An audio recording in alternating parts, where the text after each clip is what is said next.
So the Europeans are getting it. Why aren't we? It doesn't even address the fact that artificial food colorings have also proven repeatedly to have been toxic not only to the behavior of children, but to the health of humans. Well-controlled studies also prove that artificial colors cause cancer, tumors, reduced fertility, DNA damage, nerve damage, headaches, asthma, and reduced immunity. Why not? Artificial food colors are made from petroleum. That's the stuff you put in your car to make it go. The FDA's website also states that artificial food colors contain arsenic, lead, and mercury. That's not somebody's site somewhere saying it. That's the FDA's website that lists the ingredients of artificial colors. One study definitively concluded overall Red 40 produced evidence of both physical and behavioral toxicity in developing rats at doses up to 10% of the diet. So you might be tempted to say, well, those are rats, and I'm sure 10% of our diet's not made of artificial coloring. So how much do we eat? There's no known data that shows how much is actually being consumed by a person in the U.S. But all food dye has to be certified by the FDA before it can be used in manufacturing. And in the year 2005, 17.8 million pounds of artificial food dye was certified for use in our food supply. In 1976, the FDA published a report stating the maximum consumption of food dyes by children was as high as 3 pounds by the age of 12. But that was 1975. We know that food dyes per year has tripled. So according to the Feingold website, it's not unreasonable to assume that a 12-year-old today has already eaten 10 pounds of food dyes. And because children will have had a history of consuming them longer, there's a greater likelihood of developing cancer because they've been eating these dyes. A recent study in Kuwait showed that children there consumed 8 times the recommended daily allowance. So if that's happening in Kuwait, how much more likely is it to be happening here in the U.S., which is overly commercialized, heavily advertised, and highly industrialized?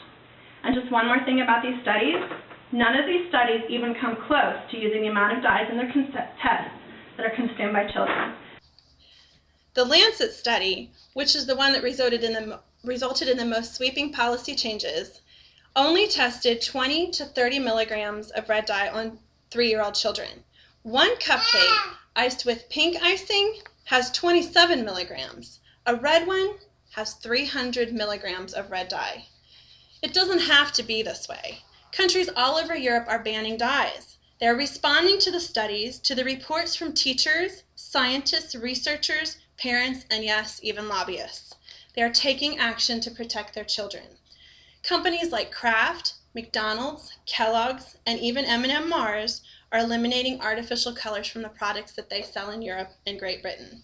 If they can do it there, why can't they do it here? The facts are in. Autism is on the rise.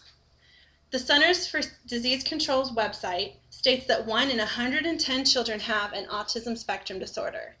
The Autism Society website states that it's the fastest growing developmental disability with a growth rate of 1,140%.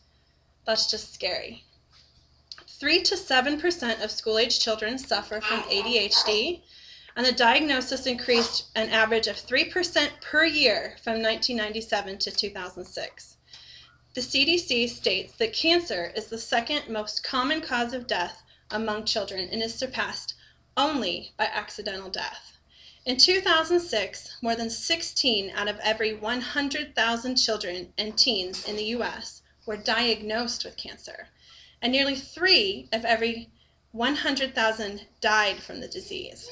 The most common cancers in children are leukemia, which is cancer of the bone marrow and blood, and the brain and central nervous system. In America, schools are struggling to educate their children, and despite their best efforts, students are underperforming. Teachers are faced with behavioral issues that they don't know how to deal with, and parents are trying to deal with children that they just can't control. Is it a coincidence? I don't think it is. If we look at the evidence that we've talked about today, there is a solution. And that solution is to clean up the trash that's in our kids' diets. We need to start with artificial colors. Removing dyes will make our kids' bodies stronger, make them able to concentrate better, and have better control over their own behavior. Their health will increase, and their risk for deadly diseases and cancers will decrease.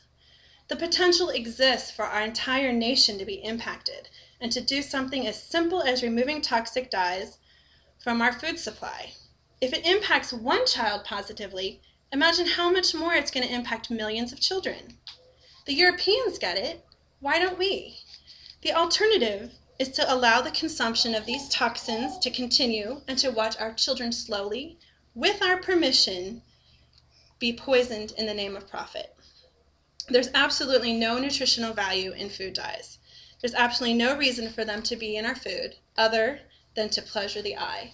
And we all know that what is candy for the eye can be toxic for the body and soul. The New York City school system changed their food supply in the 80s, and among the foods removed were artificial colors. Their standardized test scores improved dramatically in that time period. In Appleton, Wisconsin, schools removed artificial colors from their school food, and they have seen dramatic improvements. They've seen improvements in grades, behavior, and even in attendance. Food and Behavior is written by a Barbara Reed student, and she pioneered the efforts in Appleton, Wisconsin. She has seen an 85% success rate in preventing repeat offenders when she was a probation officer, simply by teaching them how to change their diets.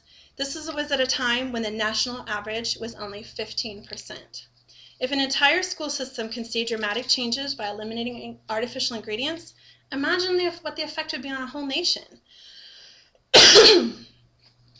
It's not too much to hope for changes like this. Change takes time, but governments in Europe are getting it, and that's good for us here in America. Scientists in the research community, they're getting it too, and they're the ones who do all the work on which all the decisions are based. You can start at home by refusing to buy the food products that contain artificial colors. You can send the most powerful message of all to the food manufacturers. Their language is money. You have the power to speak their language, and when you decide not to buy their product, you're sending them a message. Tell them that you won't buy foods made with artificial colors, but then also tell them that you will buy foods that are made without them. We're already seeing changes. Every time I go to Walmart, I see more and more products that are all natural and made without these ingredients. And even Starbucks has removed them from their products in their stores. I encourage you not to stop there. Our entire food supply is tainted. I've really only touched the surface today. I didn't talk about artificial flavors, preservatives, pesticides, growth hormones, antibiotics, genetically modified organisms, or artificial sweeteners. It can be really overwhelming, but it's really important to start somewhere. It's time we as American consumers educate ourselves. Read books like The Omnivore's Dilemma or In Defense of Food. Watch the movie Food, Inc.